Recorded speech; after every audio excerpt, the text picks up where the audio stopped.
વડોદરામાં રિક્ષા ભાડામાં મોટો વધારો 1 જુલાઈથી મુસાફરોને પડશે વધારાનો ખર્ચ। વડોદરા શહેરના લાખો મુસાફરો માટે મહત્વના સમાચાર। સીએનજી ગેસ અને પેટ્રોલના સતત વધી રહેલા ભાવને ધ્યાનમાં રાખી વડોદરા ઓટો રિક્ષા યુનિયને રિક્ષા ભાડામાં વધારો કરવાનો નિર્ણય લીધો છે। શહેરના 80,000થી વધુ રિક્ષા ચાલકોને વધતા ખર્ચ વચ્ચે ગુજરાન ચલાવવું મુશ્કેલ બનતા આ નિર્ણય લેવાયો હોવાનું યુનિયનનું કહેવું છે। હવે રિક્ષાનું મિનિમમ ભાડું 20 રૂપિયાના બદલે 30 રૂપિયા કરવામાં આવશે।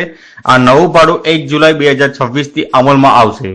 યુનિયન પ્રમુખ બિલાલ પરમારે જણાવ્યું કે રિક્ષા ચાલકોના હિત અને વધતા ખર્ચને પહોંચી વળવા આ વધારો અનિવાર્ય બન્યો છે।